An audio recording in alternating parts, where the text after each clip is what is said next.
Brevísimo, un programa radial dedicado al relato corto, letras, autores y viajes que nos hacen soñar en pocas palabras.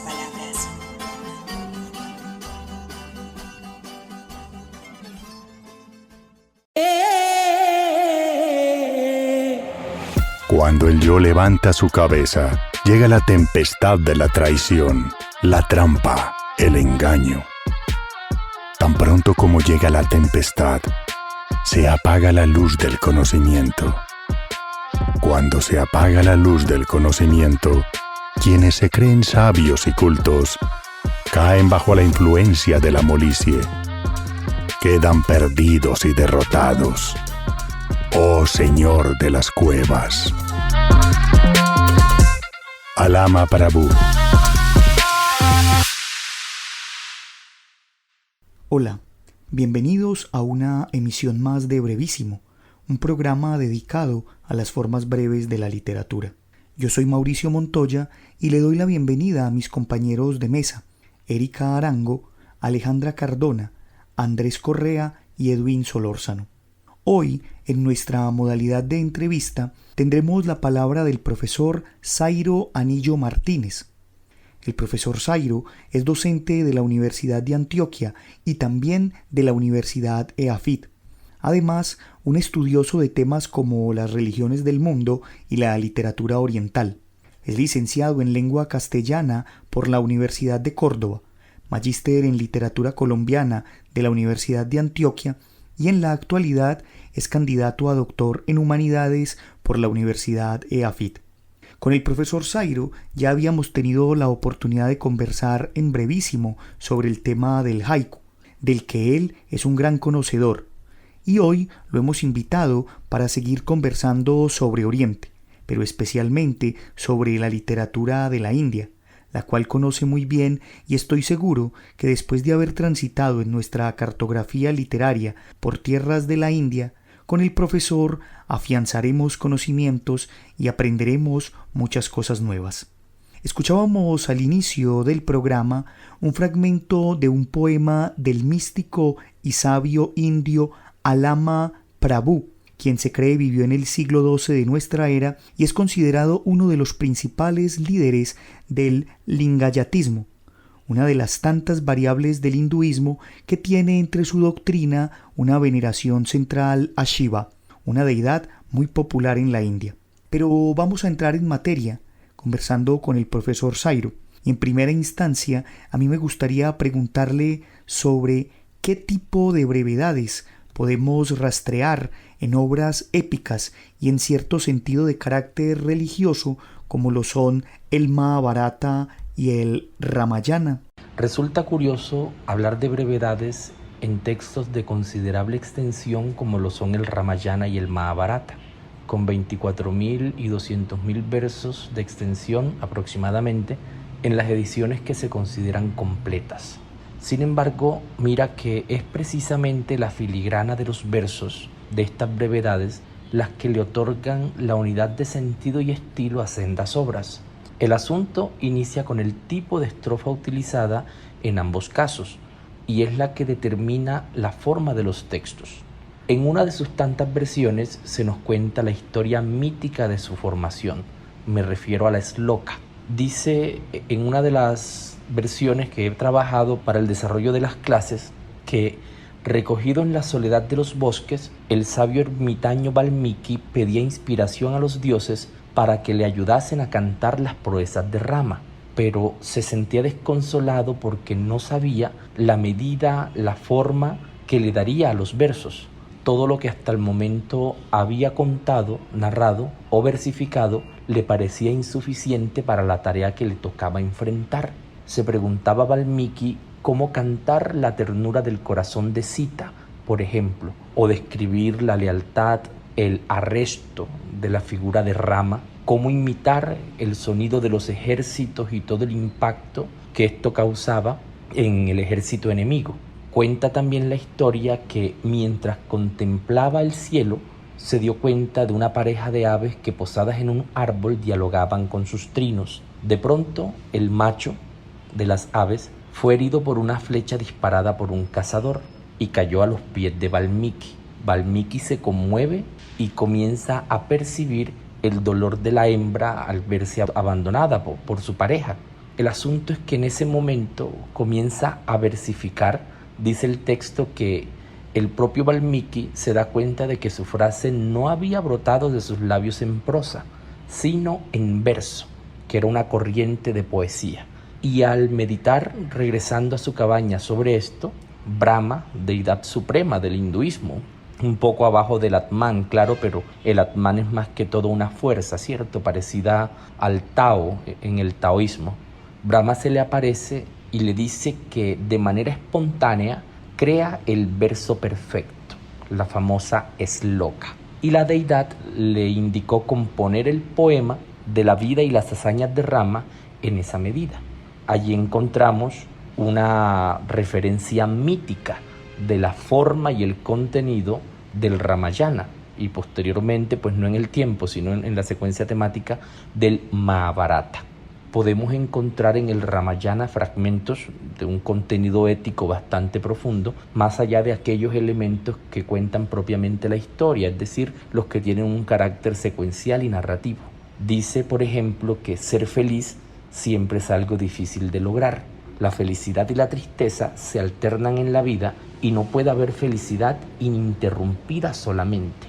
Algo que yo siempre rescato de estas tradiciones es el modo como el bien y el mal no se venden como lo sucede en Occidente como una especie de contraposición, sino que son alternancias y que el ser humano debe aprender a vivir en estas altisonancias de la existencia. En otra parte nos dice que la verdad es Dios y todas las virtudes siguen a la verdad. Todos están enraizados en la verdad y no hay nada más elevado que la verdad. En ese sentido, pues sabes que la figura de Dios resulta tutelar para estas culturas, pero no en el sentido de antropomorfización que nosotros les hemos otorgado a Alá, a Jehová, a Cristo, sino más bien como esa fuerza que cohesiona el universo. En ese sentido, el Ramayana y el Mahabharata hacen uso de la brevedad para generar una amplia resonancia.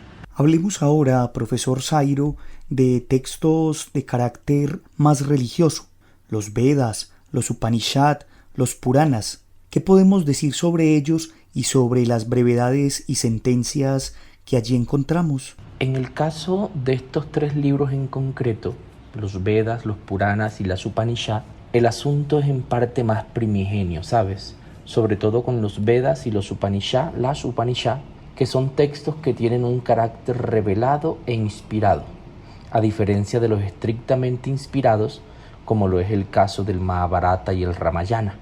La diferencia tiene que ver con que lo revelado es dado directamente por el Dios o los dioses, como sucede con el Corán, por ejemplo, que es dado a Mahoma por Alá a través de Jibril, mientras que lo inspirado implica una intervención humana en la que se puede filtrar mucho del contexto del escriba, como es el caso de las cartas paulinas. Pero vayamos directamente al contenido de los tres textos de la pregunta. Los tres apelan a un principio formal de la brevedad y la profundidad: el epigrama, el aforismo, el apotegma. Son textos con historias y también sentencias que tienden a describir la vida espiritual. De los tres, mis favoritos son las Upanishad.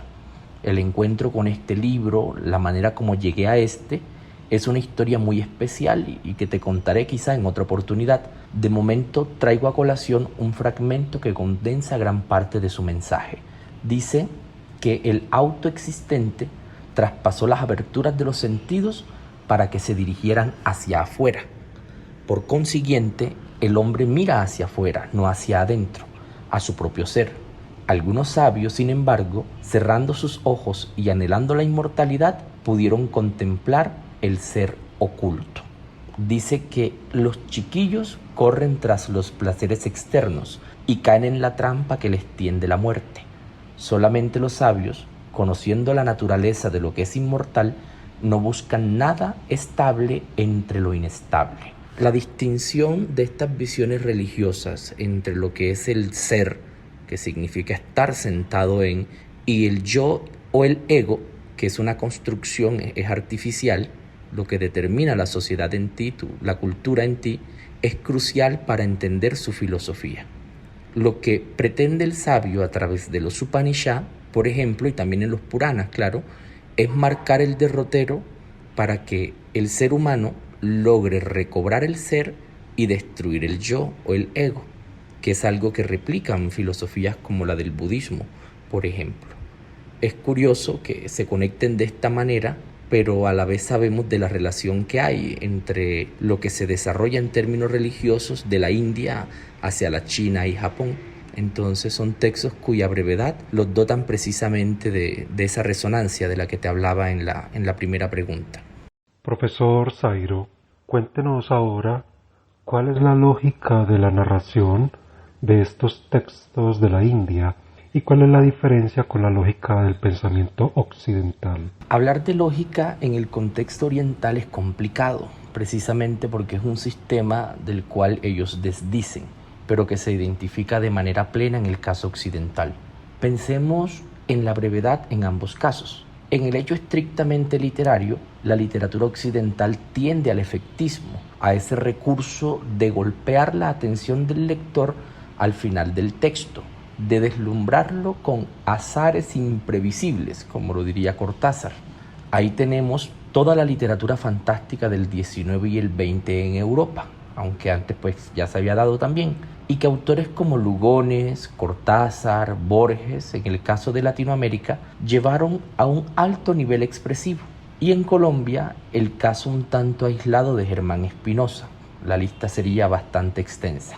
El hecho es que se busca siempre brindar una resolución épica, pero no en la medida del género épico como tal, sino en la hazaña, pero de la revelación. ¿Recuerdas textos aparentemente inocentes como los de Cronopios y Famas para apelar a la brevedad? Por ejemplo, el clásico de un cronopio pequeñito buscaba la llave de la puerta de calle en la mesa de luz, la mesa de luz en el dormitorio en la casa en la calle. Aquí se detenía el cronopio, pues para salir a la calle precisaba la llave de la puerta. Fíjate cómo Cortázar rompe con las líneas temporoespaciales en este caso. Y aún así hay una lógica, oscura sí, pero lógica al fin.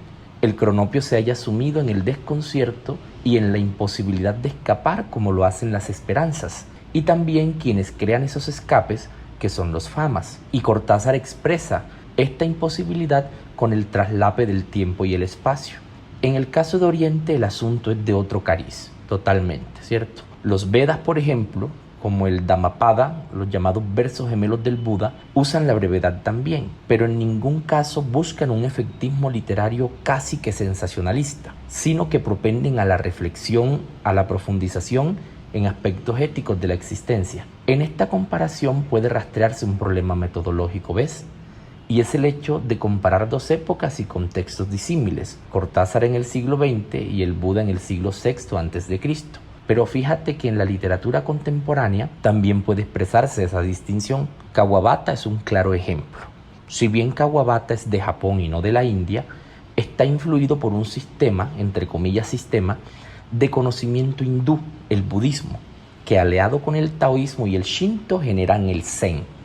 Y Kawabata nos presenta una literatura que en gran medida, no toda, carece de este efectismo en los términos que te lo cuento. Los relatos de Kawabata terminan a mitad de una escena, de un pensamiento, y el lector se pregunta, ¿ya? ¿Eso es todo? Pero esa pregunta la hace es nuestro lector lógico occidental que aspira a la resolución épica de la historia que lee, mientras que a Kawabata lo que le interesa es expresar la realidad en su incognoscibilidad, mas no solucionarla. Algo parecido a lo de Teodor Adorno con su dialéctica negativa, pero ya ese es otro tema. Ya en el siglo XXI es mucho más difícil rastrear el contraste.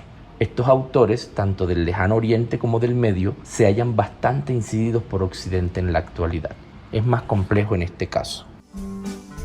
Usted está escuchando Brevísimo, un programa para gente de pocas palabras. Muy bien, profesor Zairo.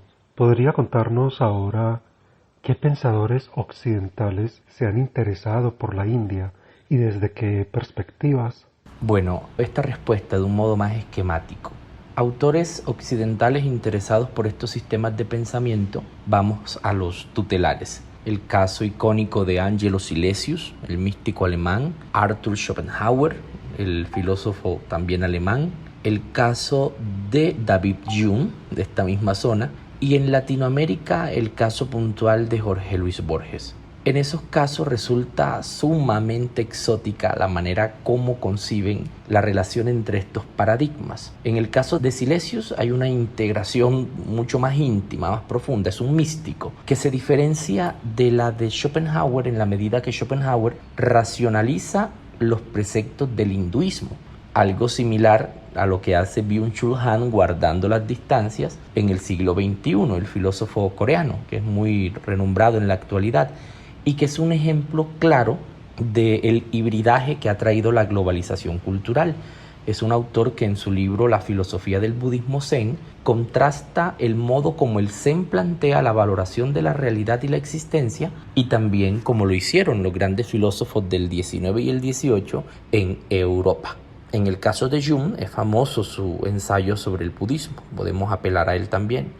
Y en el caso de Borges notamos una serie de estudios, más allá de los contenidos de los cuentos de Borges, que incorporan ese debate entre el yo y el ego, del cual te hablaba también en la segunda pregunta. El yo y el ego no, el yo y el ser, o el ego y el ser. Ya de un modo más crucial me llama mucho la atención del caso ruso. Fíjate en Dostoyevsky, en Tolstoy, en Gogol principalmente, cómo presentan una interrelación del discurso lógico occidental, pero para develar realidades metafísicas orientales. Textos como El sueño de un hombre ridículo, de Dostoyevsky, o El reino de Dios está dentro de vosotros, de Tolstoy, o la historia que se teje en torno a la escritura de almas muertas, de Gogol, son claras muestras de cómo se relaciona Occidente y Oriente. Es un tema mucho más arduo, pero estamos apelando a la brevedad. ¿Cómo ha llegado a nosotros la literatura y el pensamiento de la India, especialmente a lo largo del siglo XX? En el caso de la manera como la literatura de la India ha llegado a Occidente, podríamos pues ubicarnos en tres grandes etapas, ¿cierto? En principio, todos estos textos con los que abrimos el debate, la discusión, la conversación del Mahabharata, las Upanishads, los Puranas, el Ramayana, entre otros, que son los de corte clásico y han servido como una fuente de estudio para la filología, la estética, la literatura, la historiografía, la recepción y todos estos sistemas que se apropian de esas literaturas que gracias a su distancia en el tiempo han tenido la fortuna de madurar y convertirse en objeto de estudio, incluso de alabanza, de meditación y también de inspiración para algunos autores. Una segunda etapa fuerte es la que se da en el siglo XX, sobre todo cuando Tagore recibe el premio Nobel. Sabemos que es el primer autor en recibir el premio Nobel de literatura siendo no europeo. Es el primero no europeo que lo recibe en 1913, al inicio incluso de la entrega de los Nobel. También la figura icónica de Gandhi, sin duda alguna, aunque no es propiamente literatura en el sentido estricto, pero posee un estilo y un desarrollo del discurso bastante significativo para nosotros. Pero el caso más emblemático podemos verlo en el siglo XXI. Mira el caso de estos dos autores, Orhan Pamuk, que es de Turquía, pero tiene también mucha relación con el sistema de pensamiento hindú y el musulmán, y el caso más puntual de Salman Rushdie, que se debate ahí entre Pakistán, la India e Inglaterra, y es un autor que trae al contexto actual, aunque es una novela del siglo XX, de 1982, si no estoy mal, toda esta tradición del conflicto que el hinduismo genera como religión y sistema político en la India, en su novela Los hijos de la medianoche, algo que replicará en relación con el Islam en los versos satánicos. El caso ya es desde una perspectiva más extraterritorial. Rushdie analiza estos contextos para satirizarlos al extremo. Tuvo conflictos con Indira Gandhi, que lo obligó a quitar fragmentos de Los hijos de la medianoche, y también con el Islam, con la fatwa que se ganó por la publicación de los versos satánicos. Allí hay varias formas de establecer la relación y esos son unos puntos de entrada favorables. Profesor Zairo, hablemos de autores contemporáneos de la India que puedan ser recomendados para la lectura y que trabajen en alguna medida las formas literarias breves. Como decía Borges cuando le preguntaron sobre la literatura iraní, Dijo que no conocía esa literatura, pero que sospechaba que en ella se podría encontrar todo lo necesario para el espíritu. Bueno, la literatura breve de la India es un conflicto. Son muchos textos a los cuales no tenemos acceso de momento, sobre todo por el influjo que tiene la industria cultural, la industria editorial en pro de las novelas y sobre todo novelas que tengan cierta extensión. Los autores breves que hasta el momento te he mencionado son los clásicos y es una literatura de corte sapiencial que rinde muchos frutos. Allí en las otras respuestas pueden encontrar varios nombres. En cuanto a autores contemporáneos de esta zona del mundo, además del afamado y conflictivo Rushdie, hay uno que es Arundhati Roy, del texto El Dios de las Pequeñas Cosas, una autora que presenta la visión de una genealogía en la India de una familia en conflicto precisamente con Occidente. Toda esta tradición que incluso pues allí vecino en Egipto Naguib Mahfouz recreó de manera tan emblemática en su trilogía de la azucarera, Entre palacios y dos palacios. También está el caso de La lista de las ofensas de Dilruba Shara. Cuenta una historia sucedida en Bangladesh y que también tiene cierto influjo de la tragedia griega aplicada a la modernidad. El caso de Un Rigar en el cielo de Bombay y el caso del vagón de las mujeres de Nair, que es una novela o textos que escritos por mujeres están planteando una revolución en esta zona del mundo, una revolución en términos literarios, claro está. Son muchos los nombres y las posibilidades, pero por allí también podemos ingresar a este contexto. Escuchemos ahora un par de relatos del escritor indio Tagore. Con ellos ampliaremos un poco el horizonte y el conocimiento sobre la literatura india.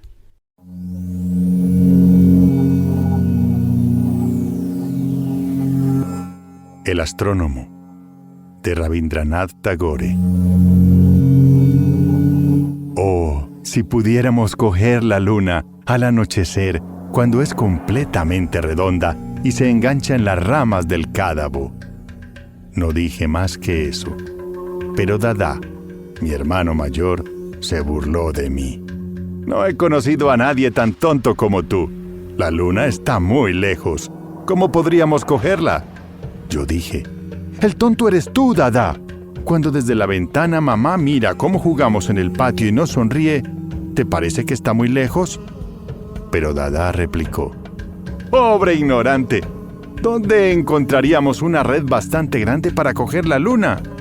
Yo dije, podrías cogerla perfectamente con las manos. Dada se echó a reír y me dijo, nunca vi un niño tan simple. Si la luna se acercara, ya me dirías tú si es grande o no. Yo dije, Dada, ¿qué barbaridades te enseñan en la escuela? Cuando mamá se inclina para besarnos, ¿te parece que su cara es muy grande? Pero Dada repite, eres un pobre tonto.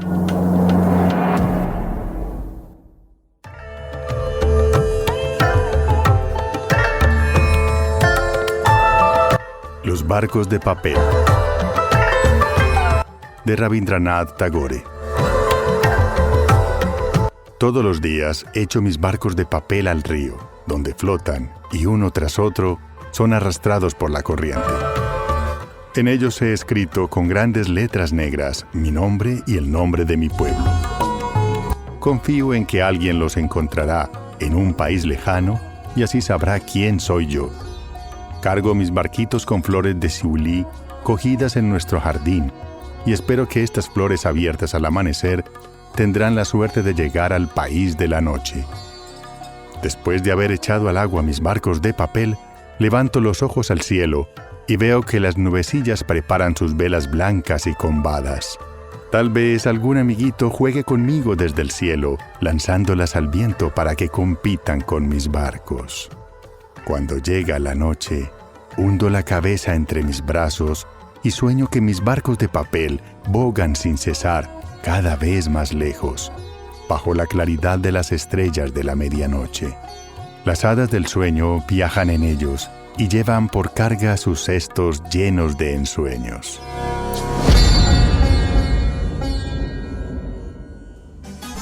Usted está escuchando Brevísimo. Lo bueno, si breve, 2 veces bueno. El hijo obediente de mamá rana, de Alejandro Usma. El hijo de rana no salió esta mañana. El hijo de rana obedeció a su mamá. No tuvo amigos, no tuvo fiestas. El hijo de rana salvó su vida, pero no fue feliz.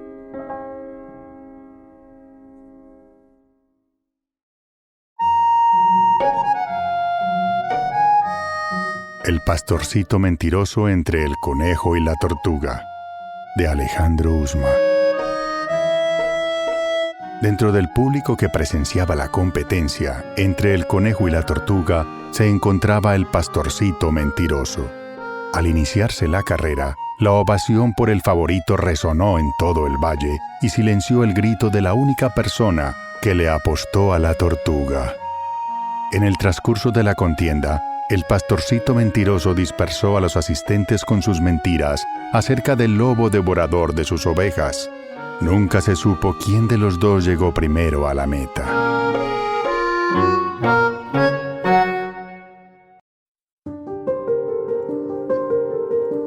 El sueño del príncipe azul, de Alejandro Usma. La bella durmiente se dispuso a esperar al príncipe azul. Abrió ventanas y de par en par la puerta. Adornó su aposento con guirnaldas y luces de colores.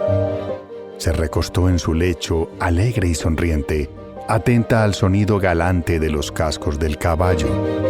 El príncipe azul nunca llegó. La bella durmiente lo esperaba despierta. Septiembre 2021. Escuchábamos una serie de relatos de Alejandro Usma, uno de nuestros oyentes, ambientados y leídos por nuestro compañero Edwin Solórzano. Recuerden que ustedes también pueden enviarnos sus textos de máximo 1 minuto de duración en audio o de 200 palabras como máximo en caso de que prefieran enviarlo escrito, los cuales podrán ser leídos en nuestros próximos programas. Pueden escribirnos a nuestro correo brevísimo2020@gmail.com y visitarnos en nuestras plataformas de Facebook e Instagram, Brevísimo 2020. Con esto entonces terminamos nuestro programa del día de hoy. Agradezco a quienes me acompañaron en la mesa, a nuestro invitado especial, el profesor Zairo Anillo Martínez, por todos sus conocimientos.